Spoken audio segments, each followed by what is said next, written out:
Argentine superstar Lionel মেসিকে তখন Neymar সম্পর্কে জিজ্ঞেস করা হয়, তিনি বলেন, কোনো সন্দেহ ছাড়াই নেইমার জুনিয়র বিশ্বসেরা এবং আমি তাকে মন থেকে খুব পছন্দ করি। এবং আর্জেন্টাইন মিডফিল্ডার রদ্রিগো ডি পল বলেছেন, যারা নেইমার জুনিয়রকে ভালোবাসে না তারা ফুটবলই বোঝে না। ফ্রান্সের বিশ্বকাপ জয়ী কিলিয়ান এমবাপ্পে বলেছেন, নেইমার শুধু ফুটবলের রাজা নয়, মহারাজাও বটে। আর্জেন্টাইন গোলকিপার এমিলিয়ানো মার্টিনেজ বলেছেন, আমি নেইমার জুনিয়রের অনেক বড় ভক্ত। আর্জেন্টাইন বিশ্বকাপ জয়ী তারকা ডিয়েগো ম্যারাডোনা বলেছেন, আগামী 10 বছরে 10 জন মেসি আসবে, কিন্তু আগামী 10,000 বছরেও একজন নেইমার আসবে না।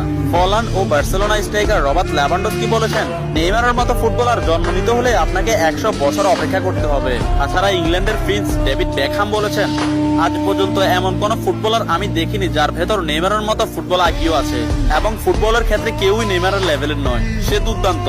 এবং আর্জেন্টাইন বিশ্বকাপ জয়ী তারকা অ্যানহেল ডি মারিয়া বলেছেন, নেইমারের সাথে যে কোনো প্লেয়ারের তুলনা করা অপরাধ। ফ্রান্সের বিশ্বকাপ জয়ী তারকা কারিম বেনজেমা বলেছেন, যারা নেইমারকে নিয়ে সমালোচনা করেন তারা ফুটবল বোঝেন না। ম্যানচেস্টার সিটির কোচ পেপ গার্দিওলা বলেছেন, আমার ক্যারিয়ারে নেইমার মানেই সবকিছু। আমি মাঝে মধ্যে নেইমারের খেলা দেখে আমার দলের উপর সেটা বিস্তার করি।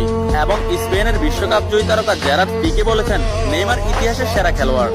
অন্যদিকে লা লিগা সভাপতি তাবাস বলেছেন, নেইমার লা লিগার সম্পদ। এক সাংবাদিক ব্রাজিলের